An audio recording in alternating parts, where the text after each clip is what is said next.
ఏం చెప్పావురా అని కమీడియన్ సునీల్ అంటే, ఇందులో నీకేం అర్థమైందిరా అని ప్రకాష్ రాజ్ అంటే, అర్థం కాకే ఏం చెప్పావురా అన్నా అని, నువ్వు వస్తానంటే నేను వద్దంటానా అనే సినిమాల డైలాగ్ తీరే ఉన్నదట Pawan Kalyan press meet speech.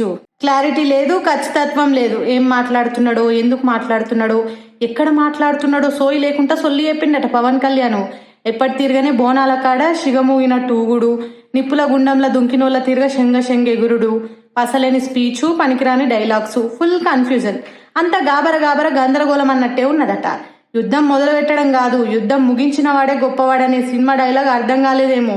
తన స్పీచ్ ఎక్కడ మొదలు పెట్టిండో తెలియదు, ఎక్కడ ఎత్తుకోవాలో తెలియదు, ఎక్కడ దించాలో తెలియదు, ఎక్కడ ముగింపు ఇయ్యాలనో తెలియకుండా మాట్లాడిండట పవన్ కళ్యాణ్. ఏం చెప్పాలనుకున్నాడో మైకుల ముంగట్టుకొచ్చి ఏం చెప్పిండో తనకు కూడా తెలియకుండా సాగిందట స్పీచు. పక్కకున్నోళ్ళు కూడా పక్కన నవ్వుకునే తట్టున్నాయి తన మాటలంటే. పవన్ కళ్యాణ్ ఏ తిరిగా మాట్లాడిండో మీరే అర్థం చేసుకోండి. ఇన్ని రోజులు కాదు గాని ఇప్పటి నుంచి తెలంగాణలో రాజకీయం చేస్తా, నేనే తిరుగుతా, ప్రతి సమస్య మీద కొట్లాడతా అని ఊగుకుంటా ఆగుకుంటా ఎందుకు మాట్లాడిండో పవన్ కళ్యాణ్ కన్నా తెలుసో తెలియదో పాపం అంటారు తన మాటలు ఇన్నోళ్ళు. పువ్వులు అల్లినట్టు ఒక మాటకి ఇంకో మాటకు లింకే ఉండదు. ఏమన్నా పొంతనున్నదా అని అర్థం చేసుకొని ట్రై చేస్తే బుర్ర బద్దలయ్యేటట్టే ఉన్నదట. పాపం పక్కకున్నోళ్ళ ఓపికకు మొక్కాలి.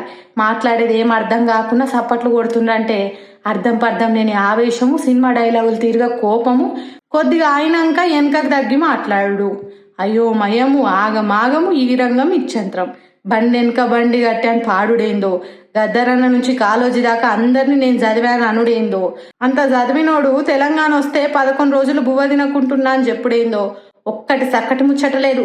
బబ్రాజమానం భజగోవిందం అన్నట్టే ఉన్నది మొత్తం పవన్ కళ్యాణ్ స్పీచ్ అని సోషల్ మీడియాలో సొక్కరుచుకుంటుర్రు. పేజీలకు పేజీలు రాసి ట్యాగ్ చేస్తున్నారు. పవన్ కళ్యాణ్ ఇజ్జత్ తీసి కుప్ప పోసి సోషల్ మీడియాలో పండ్లు పండ్లోయమ్మ అన్నట్టు అమ్ముతున్నారు ఇక.